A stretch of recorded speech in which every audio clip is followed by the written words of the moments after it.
Hello, I'm Matthew Simmons, and welcome to the first episode of This Week in West Virginia, where we were talking about some of the biggest news stories of the week. In this episode, I want to focus on two things that have happened in our state since the start of this week, so let's just jump right in.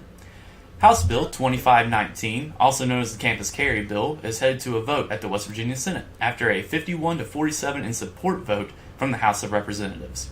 This bill will allow students, faculty members, and others to conceal carry or open carry firearms on school property and into most places on campuses, except for personal offices, daycare centers, and large events.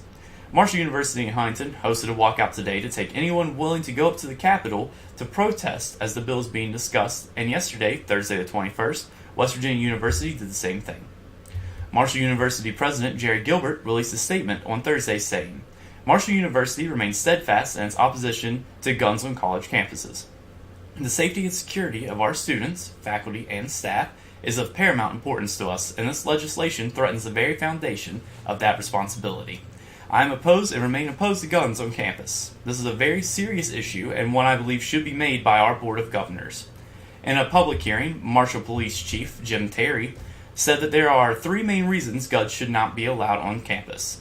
The first, in an emergency, when multiple guns are raised, a police officer cannot discern who is making the threat and will therefore likely fire on multiple people, including the innocent. He went on to say that people with a concealed carry permit only have a short training period and are not likely to be able to defend themselves or others in an emotional emergency situation. And finally, he said that students are very likely to store their guns in backpacks and other unsecured areas where they could accidentally be fired or stolen. I am personally in agreement with President Gilbert and Chief Terry here that allowing guns onto a college campus is a bad idea and should be voted on by the schools themselves and not the West Virginia government, especially since according to USA Today, statistically, we are the 13th highest firearm violence state. In 2016, we had 332 firearm-related deaths, with 238 of those fatalities being suicide. I can only personally see the suicide number going up if this bill passes due to the college students suffering from stress, depression, anxiety, and struggling with school or being away from home. It just, to me personally, it does not make sense. For our last story of the week, I want to cover something that hits close to home for me. This week, West Virginia saw their second teacher strike in 2 years. The teachers from all around the state gathered at schools and the Capitol in protest of SB 451, or the Omnibus Education Bill. On Tuesday the 19th, 54 of the 55 counties shut down their schools so that their teachers could go and protest the bill that prioritized charter schools and profits over enhancing the public schools of the state. The only county that did not shut down still had trouble, as bus drivers and other personnel did not show up to their jobs and instead went on strike with the other counties. Senate President Mitch Carmichael rallied against the union leaders in a series of tweets saying, after years of ruining our state's public education system, the teacher union bosses have finally lost their grip on the legislature and seemingly have lost their grip on reality. He wanted to say, locking our students out of the schools because the teachers union bosses have lost is an embarrassment for our state.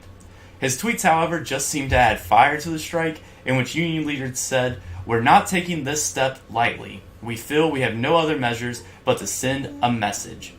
Speaking on the strike and forthcoming work stoppage, State School Superintendent Steve Payne said, I regret that circumstances have led to the announcement of work stoppages in many counties throughout the state. I am working diligently with all parties to advocate for a prompt resolution. Though this is an uncertain and emotional time, we cannot forget that the best interests of students must be our top priority.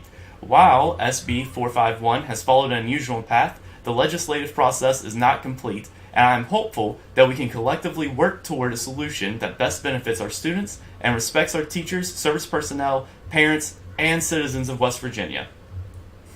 Be assured that our county superintendents are working tirelessly to minimize disruptions to students and communicate frequently with parents regarding plans impacting school schedules. Each county will make a decision based on the unique needs of its county, keeping the safety and well-being of students as the sole focus.